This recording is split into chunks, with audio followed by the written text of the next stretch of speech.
Okay, good afternoon because it's already 12:05. Sorry for the delay. Welcome back to our microprocessor and IoT class. This is our fourth class. Today we're going to discuss about machine instruction. So we're going to discuss further about how the microprocessor works. From the first class, we will discuss about how the microprocessor fetch an instruction, and then decode that instruction, and then execute that instruction. And then from our second class, we discuss about how the microprocessor interact with the memory, how it read the data from memory, how it fetch instruction from memory, etc. And then last week, we discussed about how the microprocessor interact with I/O.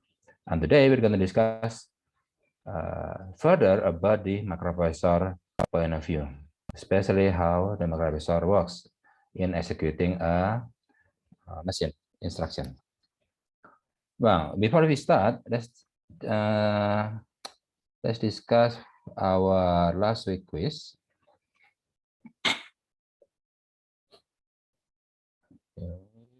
Then preview.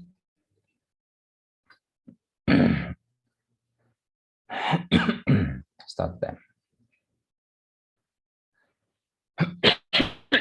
Okay. Last week we discussed about how microprocessor interact with the I/O.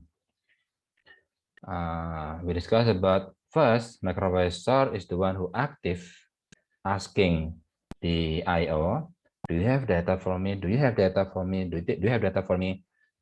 So microprocessor is the one who asks the input device and also maybe the output device whether they are having they have data for the microprocessor. But that will take a lot of time, and that will make the microprocessor spend a lot of time just to asking about whether they are having data for the microprocessor or not. So instead of having the microprocessor who's the one asking whether they are having data, now the input device is the one who will tell the microprocessor, I have data, please do me a favor, get my data and then process it by yourself. Now, if the input device is the one who tell the microprocessor if they have data, then it will use interrupt. So how the input device tell the microprocessor if they have data is by using the interrupt. Now we have two types interrupt. The first one is hardware interrupt. Second one is software interrupt. So which one is not a type of interrupt is the interrupt handler. Hardware interrupt is by, maybe I have the, okay, no, not this one. Maybe I'm going to open,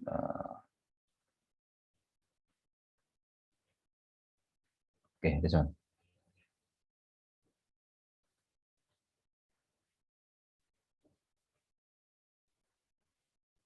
Now in here, at pin number 18, we have a pin called interrupt. INTR means interrupt.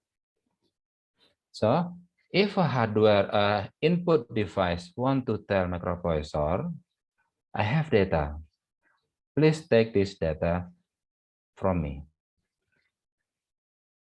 The input device will send interrupt to 80 the microprocessor by using pin number 18. That way, it called hardware interrupt because the one who interrupt the microprocessor is a hardware.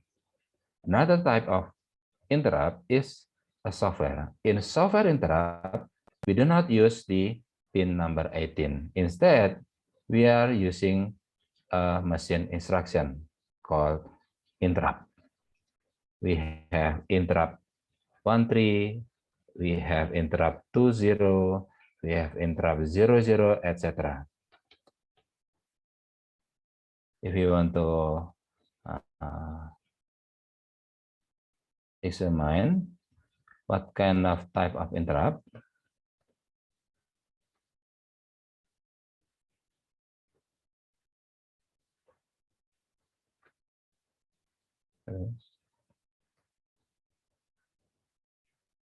interrupt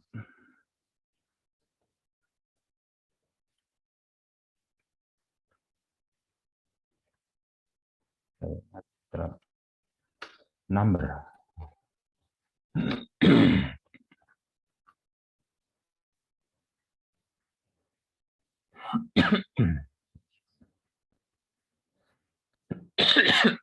Sorry. No, not this one.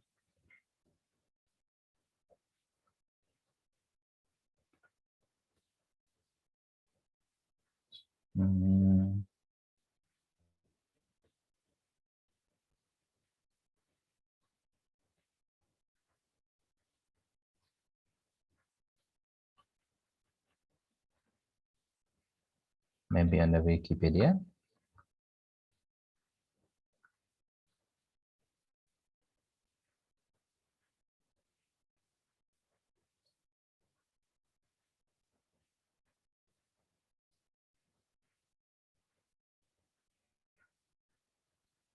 Okay, maybe I'm not specific enough.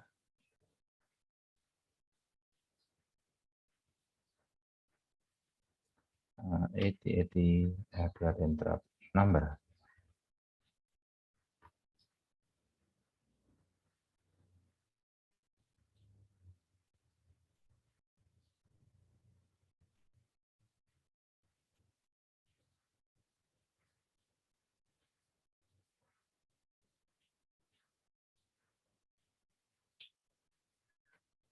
Okay, we don't have that one. So actually we have something like interrupt number 13. That's interrupt for the hard drive. And then we also have the 20, which is the monitor. We can use that interrupt number 20 in hexadecimal to manipulate the monitor. Okay, because we cannot find the interrupt number. Let's just move on. So hardware interrupt is when input device send interrupt signal using pin number 80 in microprocessor 8088.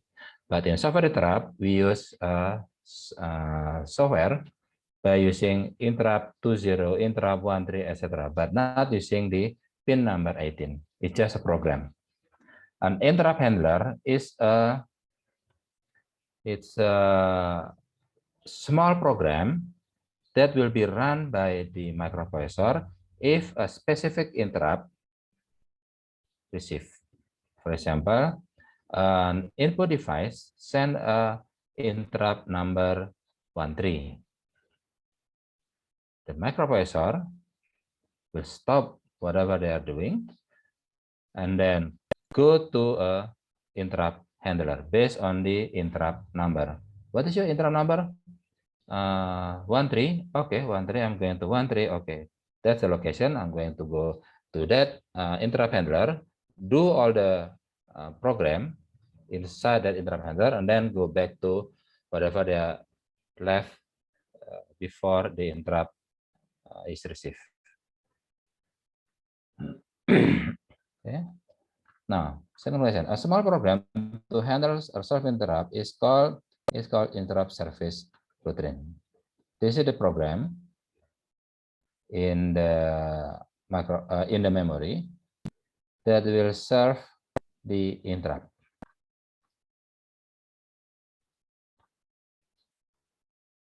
And then in hardware interrupt, the interrupt number is provided through data bus. A table that provides the address of each interrupt handler is called interrupt vector table.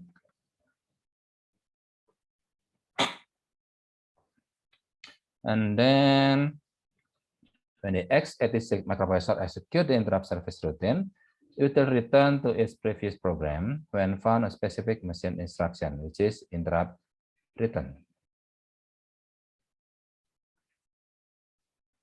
Next, an I/O may request to a microprocessor to have direct access to memory by using direct memory access.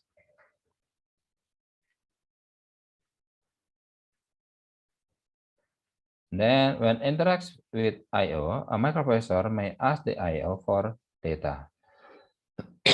This is called polymechanism through. Okay, sorry.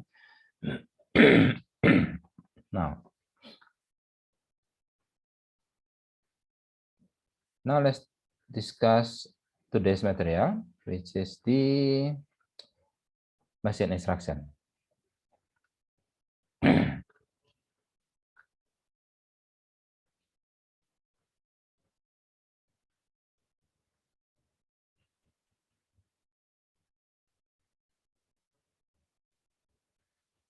Okay, I remember about our previous discussion when microprocessor want to do something, they need to tell by a program.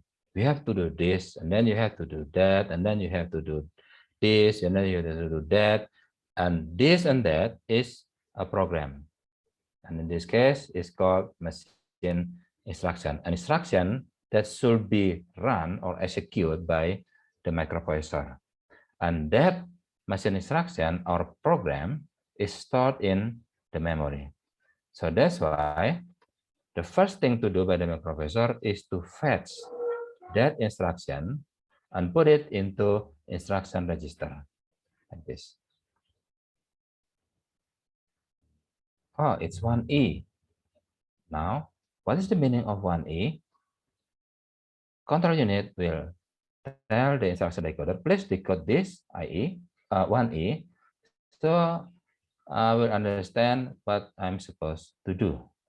And then, oh, 1E is to move whatever the data inside register A and move it to register B. Okay, so I'm going to move A to B. That's how the microprocessor works. Now, the machine instruction itself, we can explain about machine instruction by using debug. For example, like this. I'm creating a program by using A, and then I'm going to create a program. The first instruction is to move AX with the data of 1, 2, 3, 4. So if I'm executing this instruction, 1, 2, 3, 4 will be stored in register AX. Sorry.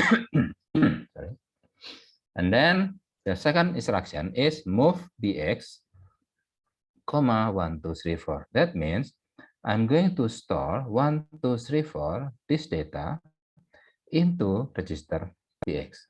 So as you can see in here, in machine instruction, the data flow must be from right to the left. So from 1, 2, 3, 4 to AX, from 1, 2, 3, 4 to BX. So that's why the third instruction, subtract AX, BX, that means AX will be subtracted by the value in BX. So whatever the value in BX will be subtracted by the content of AX. Okay. Now, after I'm writing the program, this for instruction, move AX, move BX, subtract AX, BX, and then GZ jump 0, 1, 0, 0, 1, 0, 0, this for instruction. Then I'm going to execute this program. But first, I need to check the content of the register by using R. are, meaning that I want to examine the value or the content in all register. What is the content of AX? Oh, it's 0. And what is the content of BX? Oh, it's still 0. How about CX? Still 0. And DX, still 0. All these four, AX, BX, GX, and DX, are called data register. Okay. And then there are other register, but we're not going to talk about that. We need to talk about something that we call GS. GS stands for code segment. It's the register is an address register that store the segment number or the portion of the memory that store the program. So code segment is a address register.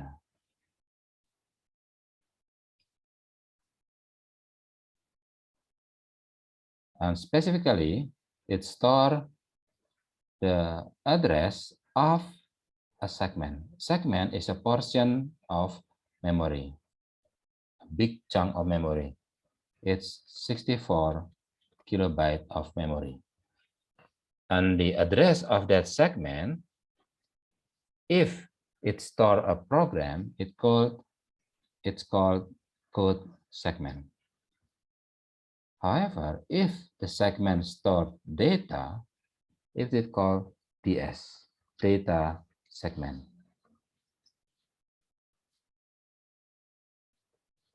So we have data segment to store data, and we also have CS, code segment, to store program. As we can see in here, the value of DS and value of CS are the same. That means one portion of memory will be used to store program and also data. That's why we call von Neumann architecture. In von Neumann architecture, the memory will contain the program and also the data. Okay.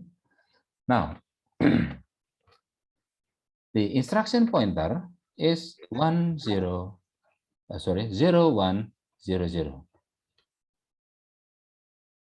Combined with the CS and IP will store or will point the address of the next instruction. Here, 0AFC 0100. It will point to this instruction, move AX 1, 2, 3, 4. So that's why, okay, you want to fetch from 0100, and the code segment is 0AFC. That point to an instruction of move AX, 1, 2, 3, 4. So in this case, if I execute this program, the debug will not emulate the fetch, decode, and execute, and it will just fetch, decode, and execute in one step. So that's why if I run this program or trace this program, which means I'm going to run the program one by one for each instruction by using T. T means trace. If I'm using T, that means I'm going to execute, fetch, decode, and execute this program, this instruction, sorry. So that's why after I trace this instruction, AX will start 1, 2, 3, 4. That's because this instruction will store 1, 2, 3, 4 to AX.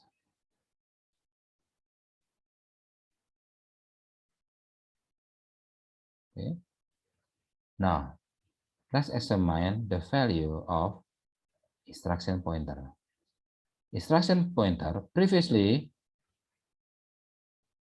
hold the data of 0, 1, 0, 0, but now it changed to 0, 1, 0, 3. So that means it will point to the second instruction, which is move bx, 1, 2, 3, 4.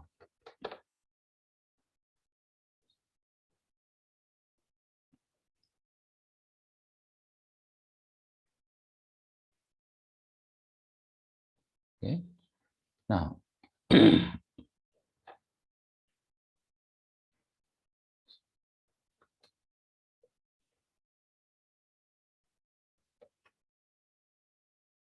now I'm going to trace again this instruction. This instruction will store 1, 2, 3, 4 to register bx. So after I trace this instruction, bx will change from 0 to 1, 2, 3, 4.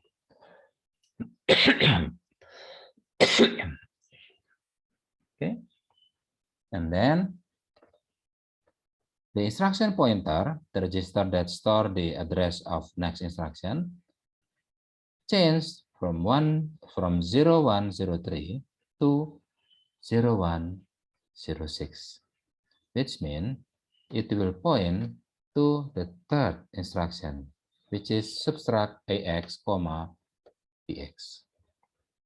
So after I trace this program, ax will be subtracted by the value of bx. So that's why ax 1, 2, 3, 4 will be subtracted by 1, 2, 3, 4, which is bx. So 1, 2, 3, 4 subtracted by 1, 2, 3, 4 is 0, 0, 0, 0. So that's why ax will change from 1, 2, 3, 4 to 0, 0, 0, 0.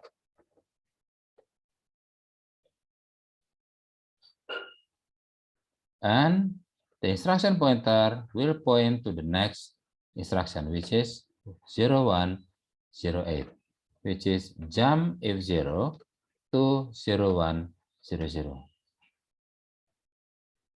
Jump F0. GC means jump F0. Jump F0. What's the meaning of 0?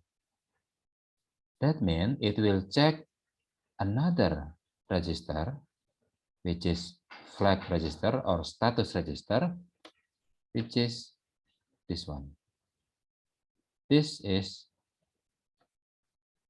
flag register or status register.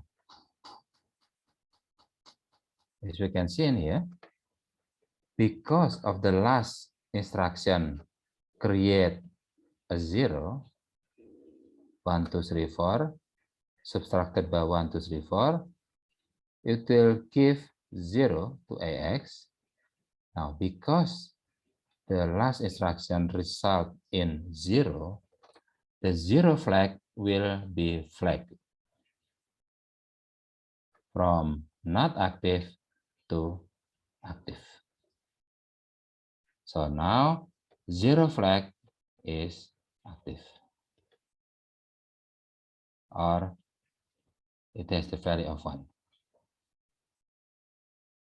Now GC means it will check the activity of 0 flag. If it is active, then it will move to 0, 1, 0, 0. Now, because the 0 flag is active, which is 1, then it will return to true. Jump F0. Okay, 0 flag is active, so I'm going to jump. So I'm going to jump to 0, 1, 0, 0. So that's why instead of the instruction pointer change to the fourth instruction in here to 0, 1, 0A, But because it will jump to 0100, the instruction pointer now go back to 0100, which point to the first instruction again. So in this case, the program will loop and loop and loop and loop infinitively until the end of time. Okay, now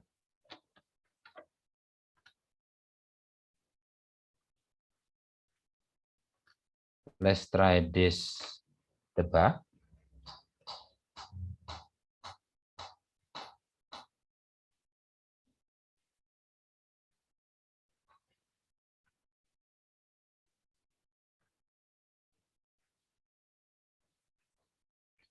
Okay, okay, this one.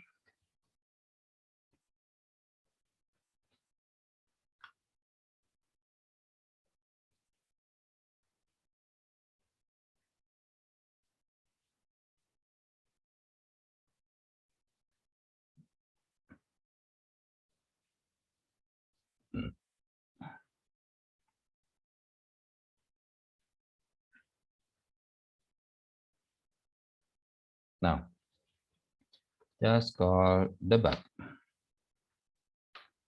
That is. Now, let's try to create the similar program.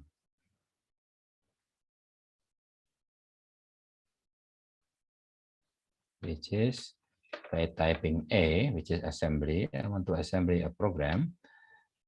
First instruction is move AX, comma 1, 2, 3, 4. And then move BX, comma, let's say 1, 2, 3, 4. Also. And then subtract AX, comma, BX. And then jump F0, 0, 1, 0, 0. And then you can add another instruction, for example, maybe move AX, comma BX. Okay, so we have 5 instructions. Move AX 1, 2, 3, 4, which means I'm going to store 1, 2, 3, 4 to AX register. And then the second instruction will store 1, 2, 3, 4 inside or into BX register. And then the third instruction is to subtract AX with the value of BX. And then check the 0 flag. If it is active, jump to where? To 0, 1, 0, 0. So jump F0 to 0, 1, 0, 0. Okay. Now let's try to check the content of register by using R. Okay. AX is 0, 0, 0, 0, BX also 0, CX 0, DX 0, and then, oh, it's different. The DS and CS is different. Now we have 1165. Why is it different compared to the example? That's because the assignment of segment number is done by the operating system. So the operating system or the OS is the one who is responsible to, if I want to run something, then okay, you want to run, okay, you run on that portion of the memory. And then maybe another program I want to run, okay, maybe you can run at that portion of the memory. So that's the job of operating system, to assign the location for the program to run. So that's why the DS and CS could be different, depend on the operating system at that time. Now, let's try to run this program by using trace. If I press enter at this time, then the microprocessor will execute this instruction, move AX 1, 2, 3, 4. The meaning of this instruction is to store 1, 2, 3, 4 to AX register. So if I enter this one, AX will become 1, 2, 3, 4. And the instruction pointer, the IP, will point to the second instruction, which is move BX 1, 2, 3, 4. So if I trace now, it will execute, it will fetch the code execute the second instruction, which is move BX 1, 2, 3, 4. So BX will come to 3, 4. Now the third instruction will be pointed by the instruction pointer. Instruction pointer said the next instruction is 0, 1, 0, 6. That means it will point to the third instruction, subtract AX, BX. So if I'm going to trace this one, then it will subtract the content of AX with the contents of BX. The BX itself still the same, but AX will change to 0 because 1, 2, 3, 4 minus 1, 2, 3, 4 is 0. And as you can see in here, the 0 flag now active. So if I trace again, instead of the instruction pointer pointing to move AX, BX, it will change the instruction pointer to 0, 1, 0, 0, going back to the first instruction. Okay, this is for the bug. If you want, I can share the virtual machine, and you can just do it by yourself, explore by yourself. Okay, now next slide. Oh, what's the instruction type? Now we have basically all microprocessor will provide 3 types or 3 group of machine instruction. First one is data transfer, is to transferring data from one element of memory to another element. For example, from register to register, or from memory to register, or from register to memory. Okay. So we have 3 kinds of data transfer: register to register, or memory to register, or register to memory. So far, there is no microprocessor provide the data transfer for memory to memory. Not as I'm aware of, but maybe there is. Now, the second group of machine instruction type is for arithmetic and logic. It's for calculation. Is to add, subtract, doing a logic function like AND, or maybe shifting, shift to left, shift to right, or rotate to left, rotate to right, etc. That's what we call arithmetic and logic instruction. It is used to calculation. And because it's for calculation, that means this is the machine instruction that will going to use ALU, arithmetic and logic unit. Okay. And one more thing you have to put in mind. Only arithmetic and logic instruction can change the value of the status register. So, let's take for example like this. Let's try to exit first. Sorry, quit, not exit. And then debug. And then A.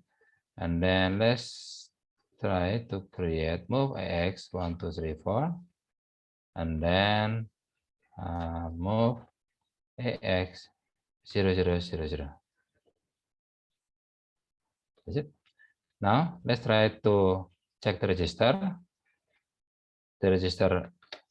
The data register are all zeros. And then the first instruction or the next instruction will be move AX 1, 2, 3, 4. So tracing the program will store 1, 2, 3, 4 to AX. So AX will become 1, 2, 3, 4. Now, the second instruction is to store 0 to AX. So if I'm going to trace this one, AX now become 0. However, you have to put in mind that the 0 flag is not active. Why? The AX is 0. Yes, AX is 0, but the instruction who caused that 0 is not a instruction of arithmetic and logic. This is data transfer.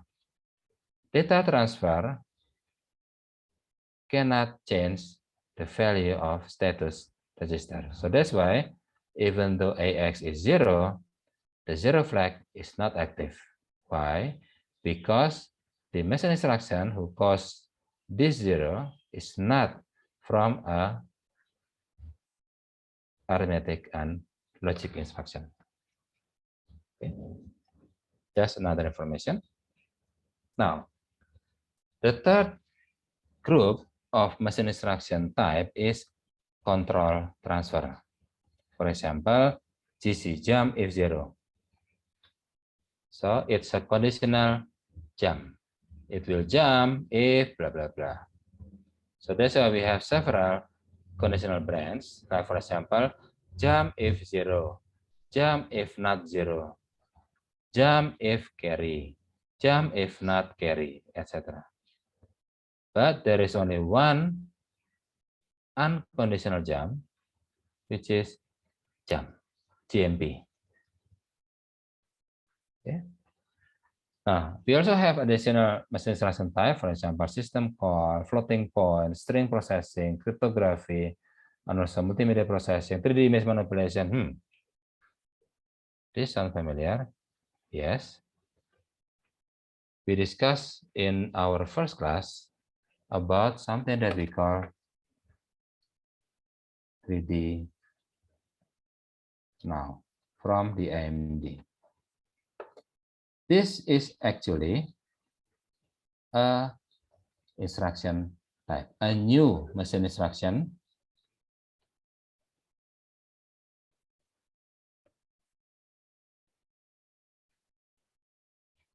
which will help the programmer to use it to do image manipulation, especially 3D image manipulation. So that's the main reason why if a program was designed for 3D now, it will become much faster. Because if they are not using 3D now, yeah, you can still do 3D manipulation, but with lots and lots of machine instruction. For example, maybe to rotate a cube, we can use 3D now with only maybe 1 or 2 instructions. But if you're not using the 3D now, do the game, you can still run the game. But instead of using only 2 instructions, machine instruction, basic machine instruction, which probably will create, for example, 40 instruction compared to instruction. That means this will become much faster. Using 2 instructions definitely will run faster than execute 40 instructions. Okay. So basically, all microprocessor will have data transfer, of course, arith and logic instruction, of course, and then also control transfer machine instruction. Okay. Now, so how microprocessor run instruction? We discussed about this. First, you need to fetch from the memory and then decode and then execute. Now, we have several types of microprocessor family. Previously, we discussed about something that we call Harvard architecture and also von Neumann architecture. And von Neumann is how they separate or not separate between program and data. If they separate, okay, this is the memory for data, and this is the memory for program. That means Harvard architecture. But if we combine program and data into the same portion of memory, it will call von Neumann architecture. That's last week discussion. And today we're going to expand more of our knowledge about the microprocessor family. Based on the instruction length, the length of the machine instruction, we're going to have two kinds of microprocessor family. The first one is the fixed length instruction. For example, it's a RISC, reduced instruction computer, or an example of this is DLX, a deluxe microprocessor. And then the second one is variable instruction, which means there will be one instruction with 1 byte only. There will be one instruction with 2 bytes, or maybe 3 bytes, or even 4 to 5 bytes for one instruction. That's what we call variable length instruction. The length of the instruction is variable. Could be 1 byte for one instruction, or could be 2 bytes for one instruction, or it could be 5 bytes for one instruction. And 8088 or x86 is a variable instruction microprocessor. Sorry.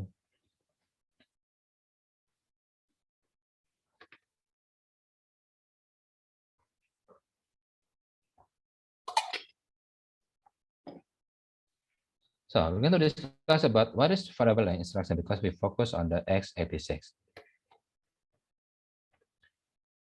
In fixed length instruction, because the instruction length is fixed, for example, 32-bit, all instruction, simple or complex, will be decoded into 32 bits or 4 bytes. Now, because the length of instruction is fixed, then one fetch is enough to fetch all the instruction.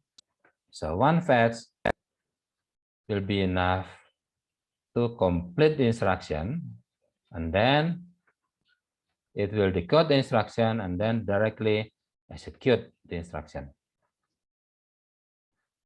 However, if we are using the variable instruction, the first thing we fetch probably is not the full instruction. Maybe we fetch only the first byte, something that we call opcode or operational code. So after I fetch the opcode, the first byte of the instruction, and then decode, then I will understand, oh, the instruction is not complete. I have to fetch again from the memory, another 2 bytes, for example. So in variable instruction, it could be fetch, decode, oh, it's not complete. Then fetch again, then decode, oh, it's not complete. Fetch again, decode, okay, now it's complete. Then we're going to execute the instruction. So it takes a lot of time just to fetch the instruction because the instruction length is not fixed, it's variable. It could be 1 byte, could be 2 byte. If it is 2 byte, then you're going to fetch the first byte, the opcode. Oh, it's not in, this is not complete. I need to fetch another byte. Okay, fetch the second byte and then decode, and then okay, now it's complete. So I'm going to take 2 fetch.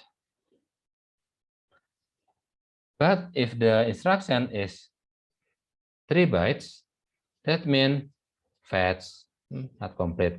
Fetch again, still not complete. Fetch again, now it's complete. Then it will execute the instruction. So we will need 3 fetches. first one, the second byte, and the third byte. So variable instruction has the benefit of it takes smaller memory, but it will take quite a lot of time just to fetch the instruction before it can be executed. Okay. Now we're going to discuss more about the variable instruction. Sorry. Let's try, for example, move.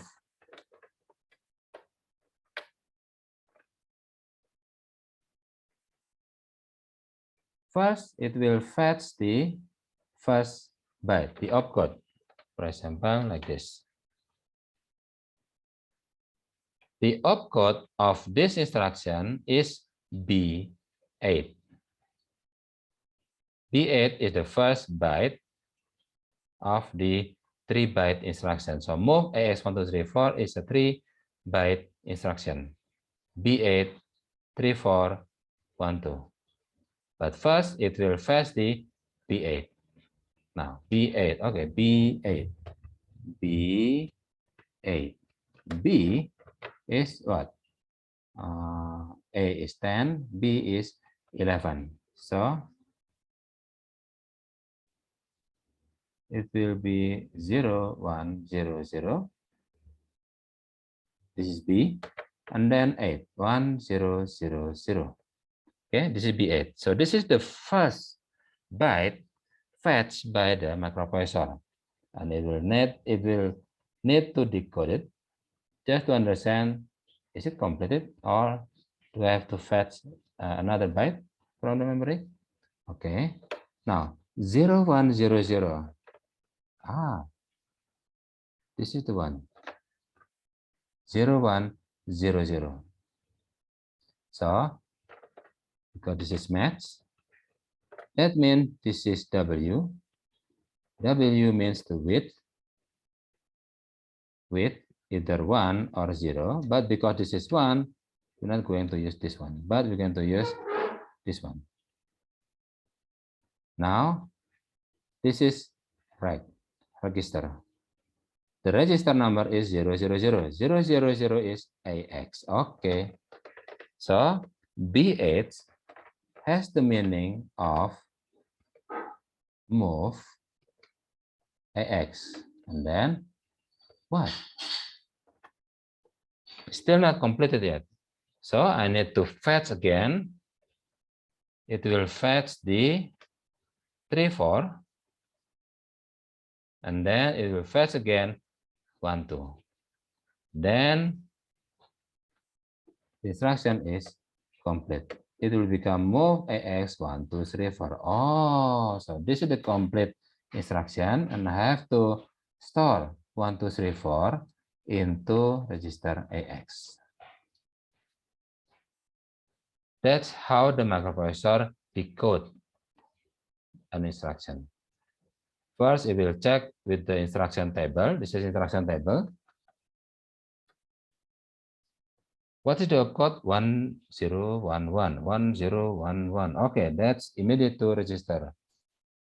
So this means W and this means register. How about move BX? Move BX means this one, 0, 1, 1. So it will be B, 1, 0, 1, 1, and then 1 is W, and then BX is 0, 1, 1, 0, 1, 1. So it will become BB. So BB means move BX. Okay, let's check out our previous. Sorry, not this one.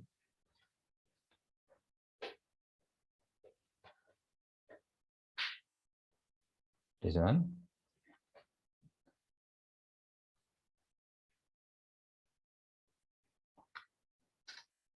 Okay, BX. BX is BB. So BB means move BX. Okay. Just for example, just to understand how the microprocessor decode the instruction.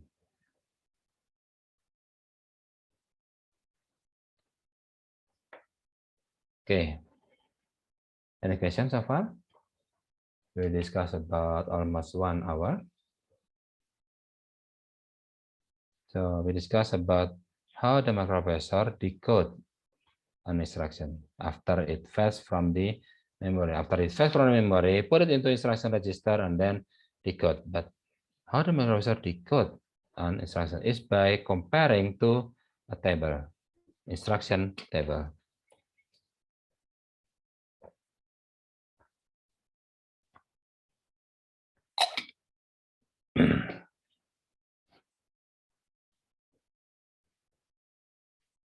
Yeah. Okay, one question, then let's move on. So the first byte of the instruction is called opcode or operation code. It could consist of a code that explains the instruction type, and also it will explain is there any other byte that we should fetch from memory. That's for the variable length instruction x86. However, in CISC, sorry, the array for the RISC, one fetch will be enough. Yes, there is still the opcode, but one fetch is enough to fetch all of the instruction, one full instruction. Even though this is a very simple instruction, it will still take 4 bytes. Okay.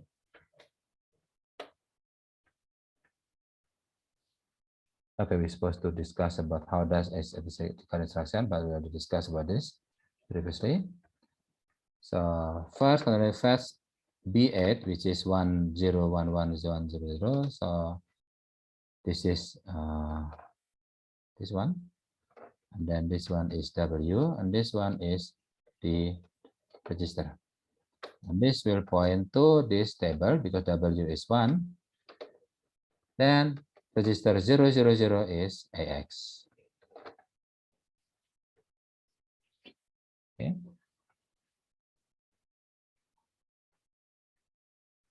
And then this is another type of RISC, which means the one instruction will be stored inside a 32-bit. And within this 32-bit instruction, we have 6 bits for the opcode, and then the rest are operand. And then there are 3 types of instruction: the register type, interrupt type, and data type, G type, jump type. Okay.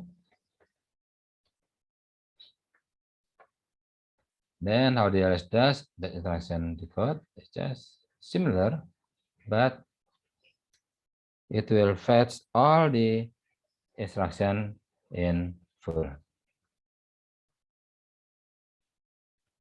Okay. Now, this is another just optional actually. So lecturer is supposed to discuss about this, or if there is no time, then we can skip this discussion. But because we still have, I believe, another 30 minutes, then we can discuss about this. How we can extend, or how can we make the microprocessor faster? First thing is by frequency clock. We can upgrade the clock, like for example, maybe 20 to 10 years ago, or maybe 30 years ago to 10 years ago, we have something that called overclocking. Overclocking means from the fabric, from the factory, there is a microprocessor, for example. It said that this microprocessor is 1.2 gigahertz.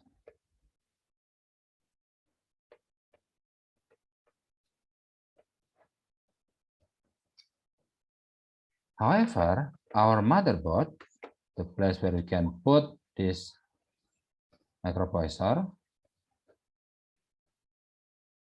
is capable to up to 1.8 gigahertz. So it can give us a clock up to 1.8 gigahertz. However, the microprocessor only 1.2 gigahertz. Now, actually, this 1.2 gigahertz is determined by the QA of the factory. So actually, for example, this is microprocessor, let's say i5. When the i5 fabricated in the factory, they are all the same. And then they will go to the QA process. It will be tested by using a clock. Okay, this is new microprocessor. Let's try to use clock, let's say 1 gigahertz. Okay, it's running smooth. Okay, let's take a while until 5 minutes. Okay, there is still heat, but not very hot. So I think 1 gigahertz is okay. How about if we upgrade? Okay, let's try 1.1 gigahertz. Try it, running. Okay, it's still not hot enough. So I think we can try 1.2 gigahertz. Okay, now let's try 1.2 gigahertz. Running again, and then, okay, it's a little bit hotter compared to 1.1 gigahertz, but it's still running smooth. Okay, so let's try 1.3 gigahertz. Wow, even after I start to run 1.3 gigahertz, in 5 seconds, the microprocessor become hot. Okay, so 1.3 gigahertz is a no-no for this microprocessor. Okay, so let's label this microprocessor 1.2 gigahertz. Okay, next microprocessor. Try with 1 gigahertz, running smooth, 1.2 gigahertz, running smooth, 1.3, still running smooth, 1.4. Okay, it become hot. Okay, stop it. And then we're going to sell this as 1.3 gigahertz. Okay, so that's how the factory determine whether this one is 1.2 gigahertz or 1.3 gigahertz. So basically it's just the same, but because this is a very delicate process, so 1.2 gigahertz with 1.3 gigahertz could be make a very big difference. So that's why when this microprocessor released to the market, some people try to tell, okay, let's try to overclock this. You said that in your QA, you're supposed to use a clock of 1.2 gigahertz. Okay, let's try to use 1.3 gigahertz, and then I'm going to upgrade my cooler machine. Okay, still running good. 1.3, how about 1.4? Still running good. Okay, let's try it for 1 day, 24 hours, still running smooth. Okay, so I believe this microprocessor can be used with the clock of 1.4 gigahertz. Even though from the factory it said that it only works perfectly on 1.2 gigahertz. This is what we call overclocking. This is one way to make our microprocessor faster. Okay.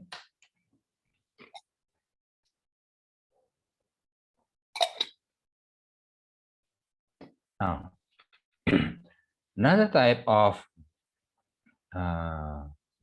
another way to make or to speed up the microprocessor is to rearrange the program. Why do we have to rearrange the program? That's because we understand that the microprocessor has many cores. So we can do parallel machine in here. We can do parallel computing in our system actually. But parallel computing can only be done if the instruction is independent to each other.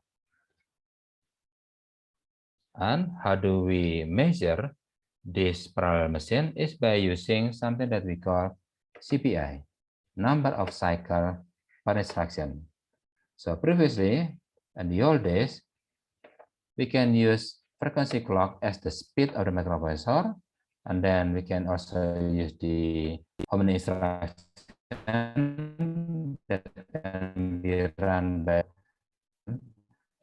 But now, using parallel machine, we're going to use more distant measurement, which is called CPI, cycles per instruction. How many cycles or how many clock does the instruction needs to finish the job? Okay.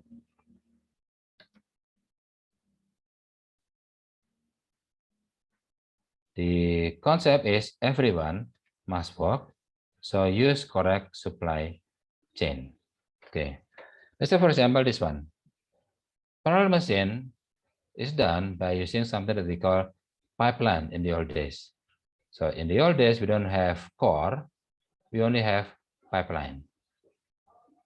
So in pipeline, we are not talking about the hardware, but we are talking about the software, how to make the program independent, or how to make the instruction independent to each other. Now, without the pipeline, let's say we have two instruction machine. The first one is to add AX, AX, and the second one is to add BX, CX.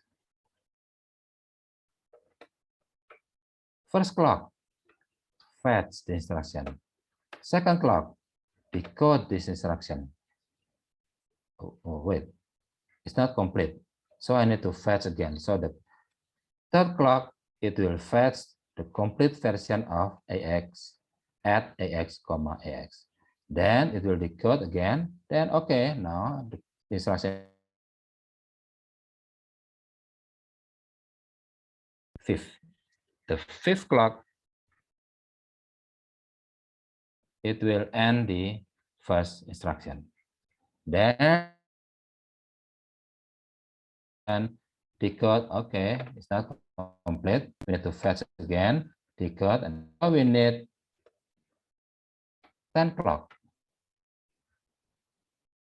to finish two instructions.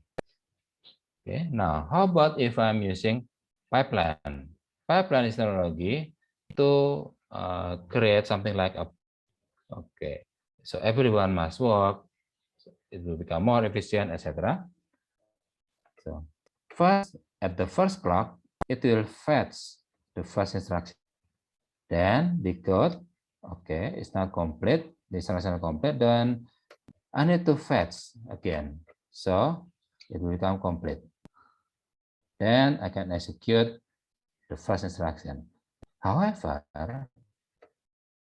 when the microprocessor is decoding, most of the component inside the microprocessor is not working. For example,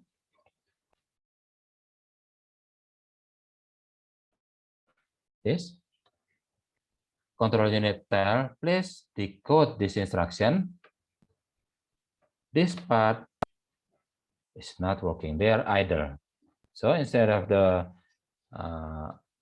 everyone have to work, then when the decoder try to decode the instruction, let's make use of this component. Let's fetch the second instruction. So that's why when the first instruction is decoded, at the same time, microprocessor will fetch the second instruction. And then while the first instruction is fetched to complete the instruction, the second instruction will be decoded. Oh, it's not completed yet. Then it will be decoded. This one it will fetch, execute, and then it will decode and then execute. So just by using 6 clock,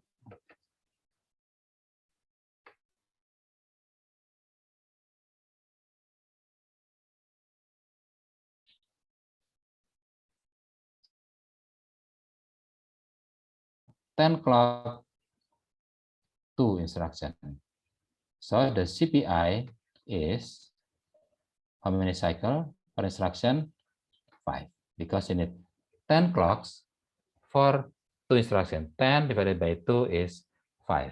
But using pipeline, the CPI is 6 cycle per 2 instruction. So it becomes 3.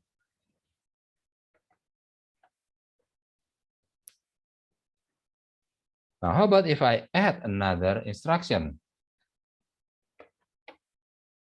While fetching the first instruction, I can fetch the third instruction, etc. So we will finish with 7 clock. So the CPI is 7 divided by 3, 2.3 CPI. Add another one, it will create the CPI of 8 divided by 4 is 2. So it will move, add again, another instruction, then it will become, ideally, CPI will reach 1, although this is ideal number. It will never reach 1. Why? Because, for example, this is 6, 7, 2 by 3. So it will become, like for example, 1000 instruction divided by 996, as long as the difference is 4. This is the difference 4, difference 4, difference is 4. And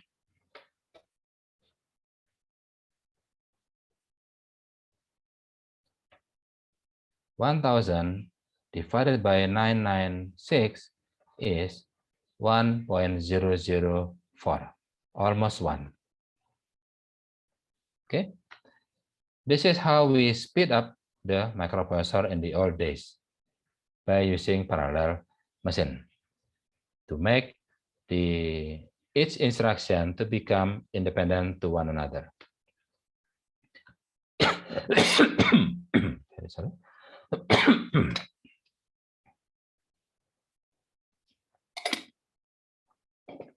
Now, by using pipeline, we are going to face 3 types of problem. First one is structural hazard. Happen because of resource conflict, when the hardware is not able to support running 2 instructions at one time. Second one is data hazard. So structural hazard due to the hardware. Data hazard is because the data dependency. We need to execute this one first. Until it finishes, we cannot run the second instruction. That's data hazard, because there is data dependency from one instruction to another. And then the third one is control hazard.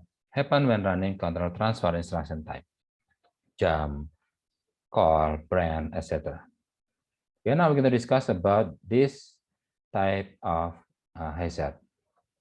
First thing is the structural hazard. For example, at clock number 3, at third clock, the first instruction will be executed. And when we are executing this instruction, it will write to the memory or access memory. And at the same time, we need to fetch the instruction. Will not happen because they are using the same data bus and also address bus. So executing push AX need access to memory. At the same time, fetching add AX, BX need access to the memory.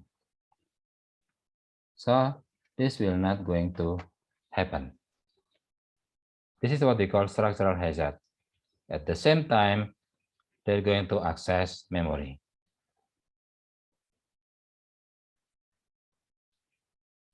And now data hazard. There are 3 types of data hazard. The first one is read after write, but we're not going to discuss all 3, just an example of this one, read after write. Now let's take for example this program. First one is to store AX with 0. And then we're going to store FF to AX.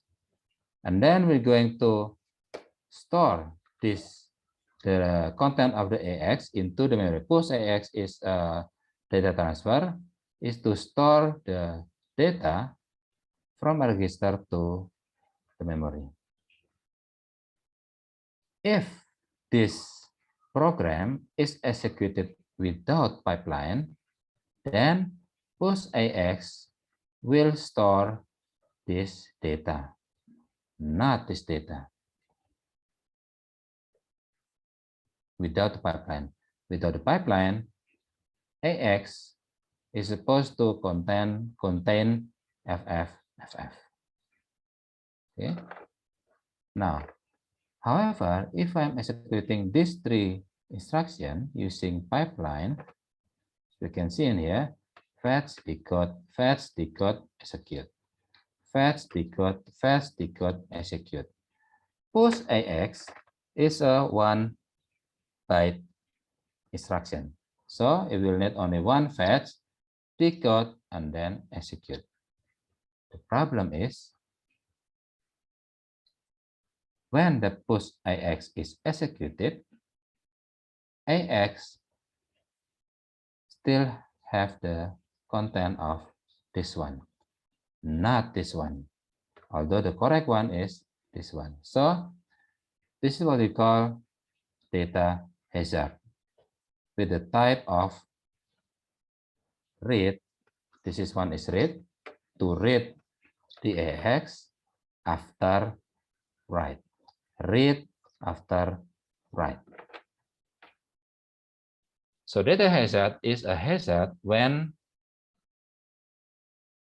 it done using pipeline and done by not using pipeline, it will give different result. For example, like this. By using pipeline, 0000 is the one who store to the memory, not FFFF. Although by not using pipeline, FFFF is the one who stored in the memory. Okay, this is read after write. Okay, and then the other type is write after write, and then also we have the write after read. Then you can well analyze by yourself. And then control hazard is, well, actually, okay, let's discuss about this. First one is to move AX with data 0000, and then move CX000A, and then etc., etc., and then jump if not 0. The problem is at the clock number 9 or the 9 clock, if the GNZ or jump if not 0 is taken to the jump, it is actually already fetched the pop AX. Even it already execute the pop AX. However, this jump will be taken. So because this one will be taken, the next instruction after GNZ is not pop AX, but it will return to here 0103. So we already fetched, decode, execute pop AX, but we're not supposed to do that because the next instruction after GNZ is not pop AX, but this one, move CX000A. So it's something like it happened because the control transfer. Okay, I think that's all for today. If you have any question, is there any question? So today we discuss about the machine instruction. Later on, I'm going to give you the virtual machine for the MS-DOS 622. Then you can do it by yourself. Don't worry, this is a very old operating system. Text-based. There is no user interface in here. There is no GUI. Just use quit and then debug, etc.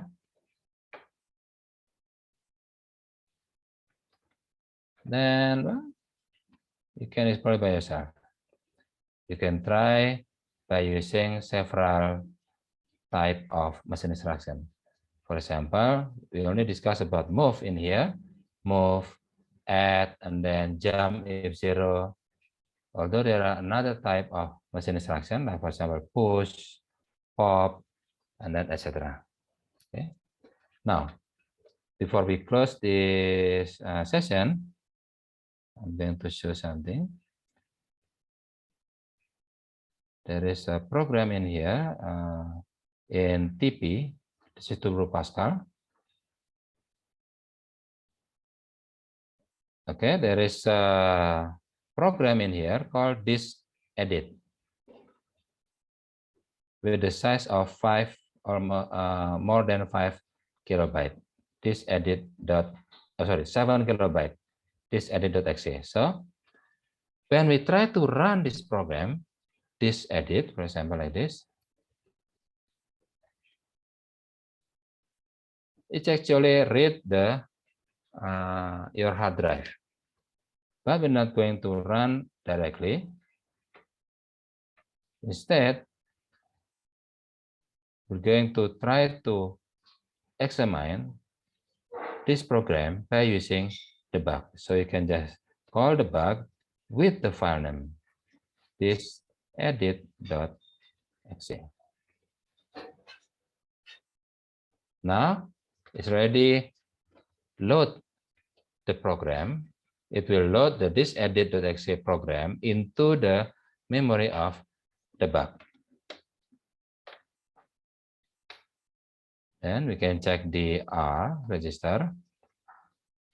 As we can see in here, now the data segment and code segment are different. Data segment is 117C and code segment is 118C. So we can understand that when the operating system run this program, it will determine, okay, this is the portion for your data, for this edit data, and this is the portion of the program 118C. So it will separate program and data. Okay. Now let's try to unassemble.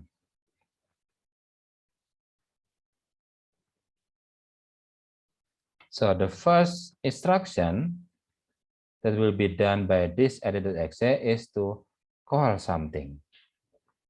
Call is something like to execute a procedure or a function. Call this, and then it will go back to here, and then call this again, go back to here, and then push, move, subtract, etc. So this is the program of this edit.exe, but in machine instruction. Because our microprocessor can only understand machine instruction. They will not understand, like, for example, this edit.pass. They will not understand this. This is the program in Pascal. Microprocessor will not understand this because it's a high-level language.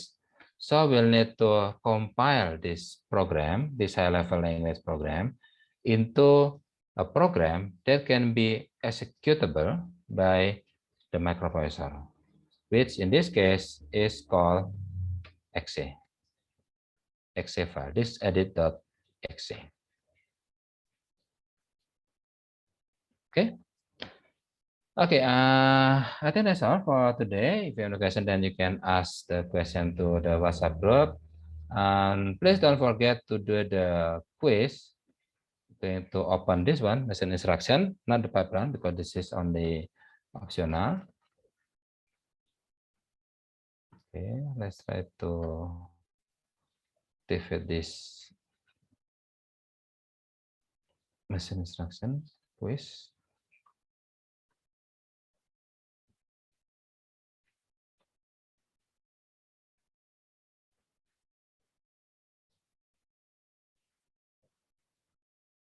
And then the timing is today, 16 March until midnight with 10 minutes limit, and you only allowed to one take only, so no retake. 10 minutes today until midnight, no retake. Okay.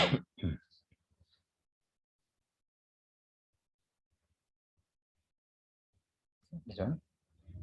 Quiz for machine instruction, and don't forget, this will be your attendance and also your score. Remember, we have 20% from daily quiz. Okay, I think that's all for today. Thank you for coming, and I'll see you next week then. Bye-bye. Thank you, sir. Thank you, Ratna, Faro, Dio.